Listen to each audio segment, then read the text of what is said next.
Hi hello welcome back. ഇന്ന് ഞങ്ങൾ വളരെ മനോഹരമായിട്ടുള്ള ഒരു കുഞ്ഞു യാത്രയിലാണ്. വേറെ എങ്ങോട്ടും അല്ല, ഞങ്ങളുടെ സ്വന്തം മാട്ടൻ്റെ വീട്ടിലേക്കാണ് പോകുന്നത്, ഷാർജയിലേക്ക്. റോഡിൽ നല്ല രീതിയിൽ തിരക്കുണ്ടാവും, കാരണം വീക്കെൻഡാണ്. മാട്ടിൻ്റെ വീട് എത്താറായി. മാട്ടിൻ്റെ ഇടയ്ക്ക് വിളിച്ചിട്ട് പറഞ്ഞു, കുട്ടൻചേട്ടനോട് പറഞ്ഞു വണ്ടി മാട്ടിൻ്റെ പാർക്കിങ്ങിൽ ഇട്ടോ, കാരണം മാട്ടിന് വേറൊരു പാർക്കിംഗ് കിട്ടിയിട്ടുണ്ട്.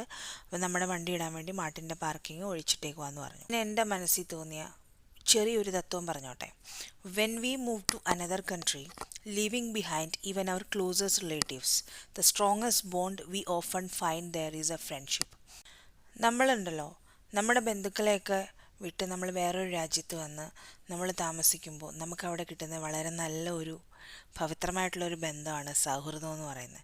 കാരണം നമ്മൾ വെക്കേഷന് നാട്ടിൽ പോകുമ്പോൾ നമ്മളുടെ ഉറ്റവരുടെ മുഖത്ത് കാണുന്നൊരു സന്തോഷമുണ്ടല്ലോ, അതുപോലാണ് നമ്മൾ വീക്കെൻഡ് ആകുമ്പോൾ നമുക്ക് ഏറ്റവും അടുത്ത സുഹൃത്തുക്കളുടെ വീട്ടിൽ പോകുമ്പോൾ അവരുടെ മുഖത്ത് കാണുന്ന സന്തോഷം.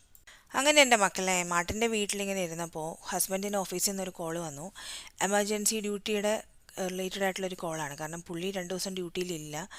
ഇപ്പോഴും ഈ വിളിക്കുന്ന സമയത്തും ഡ്യൂട്ടിയിലില്ല. പക്ഷേ ഡ്യൂട്ടിയിലുള്ള ഒരാളെ വിളിച്ചിട്ട് ഫോൺ എടുക്കാത്തതുകൊണ്ടാണ് പുള്ളിയെ വിളിച്ചത്. സോ ഡ്യൂട്ടി അറ്റൻഡ് ചെയ്യണമെന്ന് പറഞ്ഞാണ് കോൾ വന്നത്. ഓഫ് കോഴ്സ് നമ്മൾ നമ്മുടെ നാടൊക്കെ ഉപേക്ഷിച്ച് വേറൊരു നാട്ടിൽ വരുന്നത് നമ്മൾ ജോലി ചെയ്ത് നമ്മുടെ ഫാമിലിയൊക്കെ ആയിട്ട് സന്തോഷമായിട്ട് നിൽക്കാൻ വേണ്ടിയാണ്. കാരണം നമുക്ക് ജോലി ഇല്ലെങ്കിൽ നമ്മൾക്കൊരു ഹാപ്പിനെസ് ഒരു സൈഡിൽ കൂടെയും കിട്ടത്തില്ല.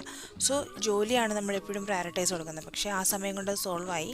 ഫോൺ എടുക്കേണ്ട ആൾ ഫോൺ എടുത്ത് ഡ്യൂട്ടിക്ക് പോയി. പിന്നെ നമ്മൾ ഡ്രസ്സൊക്കെ മാറി റെഡിയായി ഭക്ഷണം കഴിക്കാൻ വേണ്ടി പുറത്ത് പോയി. So tata bye bye, see U.